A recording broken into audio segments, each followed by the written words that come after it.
नमस्कार, मैं हूं निश्चित दुबे। आप देख रहे हैं कैपिटल टीवी। तो बड़ी ब्रेकिंग में स्वागत है आपका। बता दें आपको कि जब से सम्राट चौधरी ने गृह मंत्रालय का जिम्मेदारी संभाला है, तब से वो एक ही टारगेट लेकर के चल रहे हैं कि अपराध मुक्त बिहार बनाना है। और इसी कड़ी में ताबड़तोड़ अपराधियों पर बिहार में कार्रवाई होती नजर आ रही है। और इसी बीच में कुख्यात अपराधी रंजीत पर भी कार्रवाई हुई है। 25 अपराध किए हैं। इस पर तमाम जानकारी के लिए हर्ष भारद्वाज इस वक्त हमारे साथ हैं, इनसे जान लेते हैं। हर्ष जी, लगातार कार्रवाई हो रही है, बिहार में देखने को मिल रहा है, और इसी बीच में रंजीत को भी पकड़ा गया है। क्या कुछ जानकारी सामने आ रही है? बिल्कुल, देखिए, कुख्यात अपराधियों का जहां तक हम जिक्र करते हैं तो उसकी धरपकड़ लगातार बिहार के अंदर जारी है। हालांकि ये आज की खबर ये है क्योंकि गिरफ्तारी तो कल देर शाम हुई है, लेकिन खबर ये है कि उसके गिरोह के 3 और सदस्यों को पकड़ा जाना है, जिसके लिए पुलिस ने टीम बनाई है।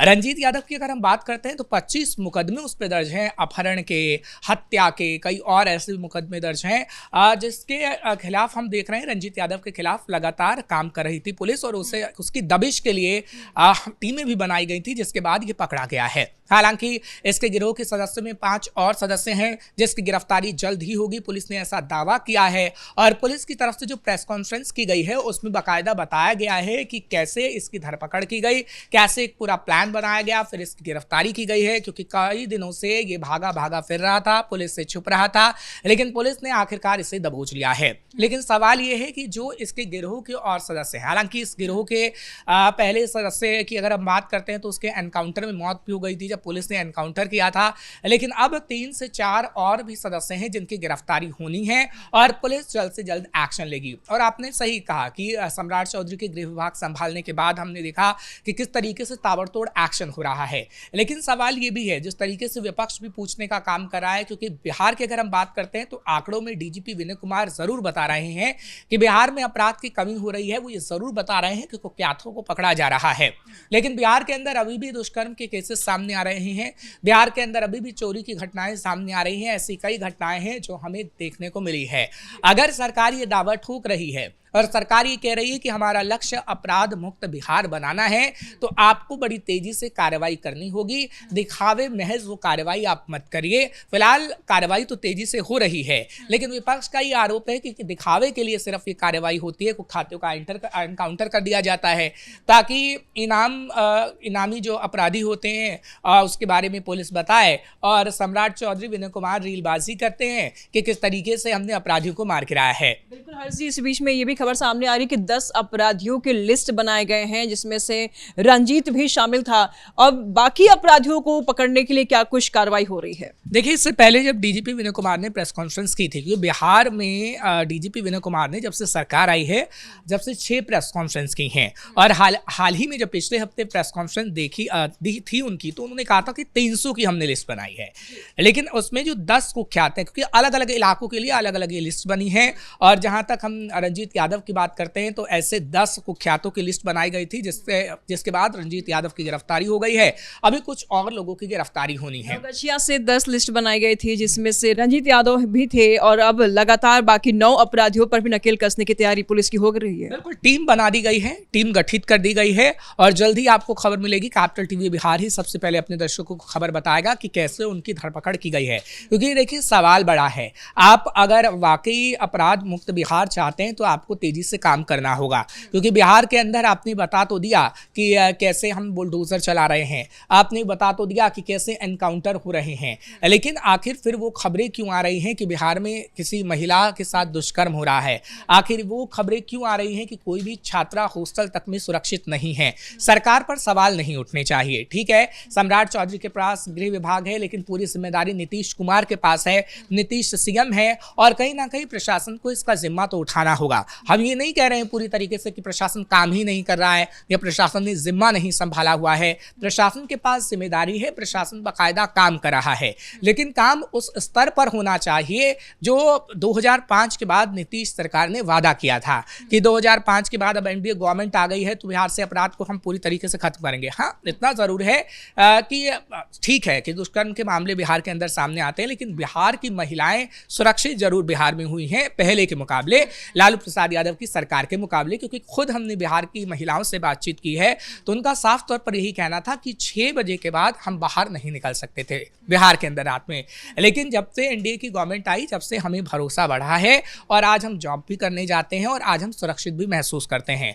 अपराध मुक्त बिहार की यहाँ पर बात हो रही है, महिलाओं को पूरी तरीके से सुरक्षा की यहाँ बात हो रही है, यहाँ पर अपराधियों को पूरी तरीके से खत्म करने की बात हो रही है। क्योंकि देखिए, जब तक अपराधियों में खौफ नहीं होगा ऐसे मामले सामने आते रहेंगे। आखिर क्यों बिहार से दुष्कर्म की खबरें सामने आ रही हैं, आखिर क्यों बिहार से अपहरण की खबरें सामने आ रही हैं, आखिर क्यों बिहार से गोलीकांड की खबरें सामने आ रही हैं? क्योंकि अपराधियों में अभी आपको और भी खौफ पैदा करना होगा। ठीक बात है कि आपने एनकाउंटर किया है, ठीक बात है कि अपराधियों को आप जेल में डालने का काम कर रहे हैं, लेकिन आप कहीं ना कहीं ऐसा अपराधियों में खौफ पैदा कीजिए कि आगे आने वाले समय में अपराधी अपराध करने से पहले 100 बार सोचे। बिल्कुल हर्षी, जिस तरह से सम्राट चौधरी ने गृह विभाग को संभाला था और जिस तेवर में वो आए थे, ये बात कही जा रही थी कि जिस तरह से योगी सरकार चल रही है, यूपी में क्राइम पर अटैक किया जा रहा है, क्राइम का एनकाउंटर किया जा रहा है, उसी तरह से बिहार में भी कार्रवाई की जाएगी। लेकिन देखिए, बिहार की अगर यूपी की बात करें तो डेमोग्राफी और ज्योग्राफी दोनों चेंजेस है।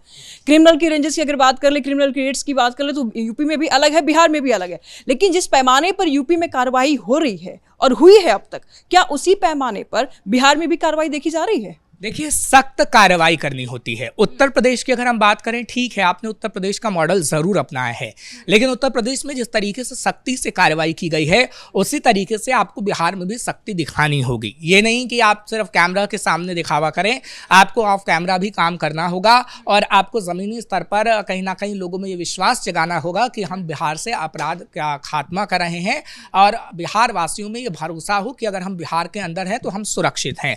ये भरोसा जगाना होगा और सख्ती से कार्रवाई करनी होगी। योगी आदित्यनाथ की अगर हम बात करते हैं तो आपने चुनाव के वक्त देखा होगा कि योगी आदित्यनाथ ने जहां जहां चुनाव किया वहां जनता बुलडोजर लेकर भी पहुंची और वो चाह रही थी कि बिहार के अंदर योगी आदित्यनाथ के जैसे ही सख्त कार्रवाई हो। लेकिन अभी ये शुरुआती दौर है, क्योंकि आप देखिए कि सरकार गठन हुए अभी 2 महीने हुए हैं।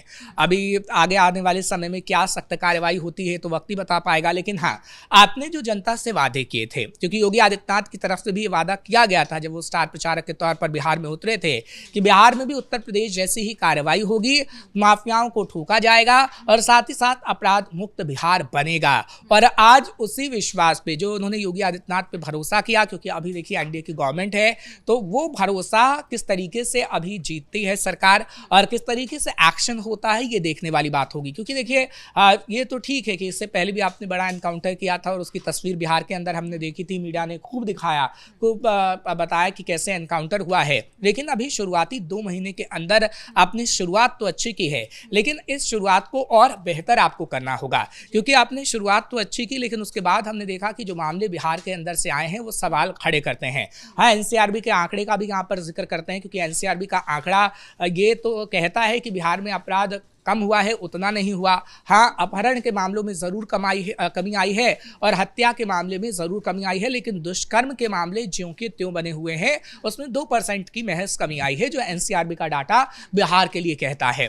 तो एनसीआरबी का आंकड़ा हो या फिर गवर्नमेंट के आंकड़े हों, तो वो इस तरीके से आने चाहिए कि महिला सुरक्षित हो, किसी महिला के साथ दुष्कर्म ना हो, कहीं अपहरण ना हो, कहीं हत्या के मामले दर्ज ना हो। ऐसा नहीं है कि किसी भी राज्य में हत्या के मामले नहीं होते या अपहरण के मामले दर्ज नहीं होते, कहीं ना कहीं उसमें बेहद कमी आनी चाहिए। क्योंकि जहां पर बीजेपी की सरकार है वहां पर उन्होंने दावा किया है और आपने जो उत्तर प्रदेश का एग्जाम्पल दिया है, वो कहीं ना कहीं जो एग्जाम्पल देने की कोशिश बिहार चुनाव में एनडीए ने की थी, वो अब उसे सच करना होगा कि देखिए, हमने एग्जाम्पल तो आपको दिया था उत्तर प्रदेश का कि योगी मॉडल अपनाएंगे या उत्तर प्रदेश में जिस तरीके से सख्ती से कार्रवाई हो रही है वैसे ही बिहार में कार्रवाई होगी। लेकिन अब बिहार में उस स्तर पर कार्रवाई होनी भी चाहिए, क्योंकि आप सिर्फ बातें नहीं, काम भी करिए। हाँ, ठीक है कि हमने डीजीपी विनय कुमार की बात की है, इससे पहले ऐसा कभी नहीं होता था। गृह विभाग जब से सम्राट चौधरी ने संभाला है, जब से वो लगातार आके बार बार आंकड़ा देते हैं, ऐसा कभी हमने बिहार के अंदर देखा नहीं है कि डीजीपी बाकायदा 1 हफ्ते के अंदर 2 प्रेस कॉन्फ्रेंस कर दे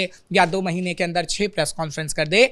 लेकिन डीजीपी विनय कुमार ने ऐसा किया है, तो आप इससे अंदाजा लगा सकती हैं कि कैसे सम्राट चौधरी ने सख्ती दिखाई है और उसी का असर है कि डीजीपी विनय कुमार की तरफ से प्रेस कॉन्फ्रेंस की गई है और ये ये दावा किया जा रहा है कि बिहार में अपराध कम होगा। ठीक है, बहुत बहुत शुक्रिया हर्षी तमाम जानकारियों के लिए। तो लगातार अपराधियों के खिलाफ बड़ी कार्रवाई होती नजर आ रही है बिहार में, और अपराध मुक्त बिहार बनाने को लेकर के सरकार अग्रसर नजर आ रही है। फिलहाल बड़ी ब्रेकिंग में इतना ही। आगे की अपडेट के लिए देखते रहिए कैपिटल टीवी। नमस्कार।